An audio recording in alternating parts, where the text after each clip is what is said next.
Bonjour à tous, bienvenue dans ce nouvel épisode de la mini-série qui s'intitule aujourd'hui Comprendre sa consommation et Drive Test. Je vous invite à monter à bord avec moi car ça se passe à l'intérieur. Comprendre sa consommation, qu'est-ce que ça veut dire? C'est tout d'abord savoir sur quel trajet et sur quel parcours vous allez utiliser le véhicule. De l'autoroute, de la nationale ou de la ville. Les autonomies seront différentes en fonction des parcours utilisés. Pour le réseau autoroutier, n'hésitez pas à vous mettre 5, 10 ou 15 km/h en dessous des limites autorisées pour pouvoir augmenter votre autonomie. Quoi qu'il arrive, vous arriverez toujours à destination.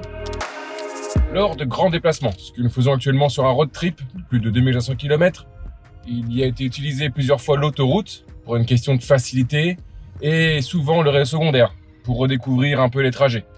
Car quand on planifie son trajet avec l'application ChargeMap ou Plugsurfing, on peut s'apercevoir qu'il n'y a très peu d'écart entre ces deux types de trajets. Et c'est là-dessus que nous allons voir un petit peu comment on a utilisé ce véhicule. Donc n'oubliez pas de revérifier avant de prendre la route l'application afin de planifier votre trajet et vous serez très fortement surpris qu'une nationale permet d'aller aussi rapidement qu'une autoroute. L'avantage, c'est que vous consommerez moins par rapport à l'autoroute. Comprendre sa consommation, c'est également savoir avec quel appareil vous utilisez votre véhicule, c'est-à-dire le téléphone en charge, le téléphone sur la prise à induction par exemple, sur celui-ci en option, ou encore la musique à fond, la climatisation, sont des consommables qui font qu'avec le temps, la batterie descend plus vite que si je ne l'utilisais pas. Alors là, dans ce véhicule, on a la chance d'avoir un toit ouvrant. Souvent, vous pouvez couper la clim et jouer avec, soit en l'entrebâillant pour des vitesses plus élevées, soit en l'ouvrant intégralement pour profiter cheveux au vent de votre voiture. Alors après, c'est pas à chaque fois que vous pouvez avoir cette solution sous la main. Et souvent, là où je vois les températures supérieures à 30 degrés, effectivement, des fois, on peut activer la clim. Donc n'hésitez pas, de temps en temps, à ouvrir votre toit.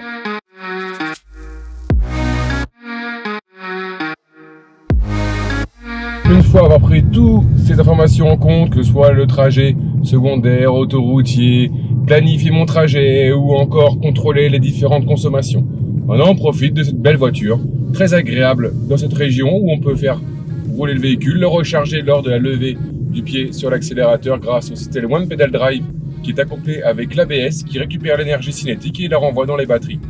Très pratique également le système audio Harman Kardon qui permet à ce moment-là de profiter un peu de la musique de temps en temps.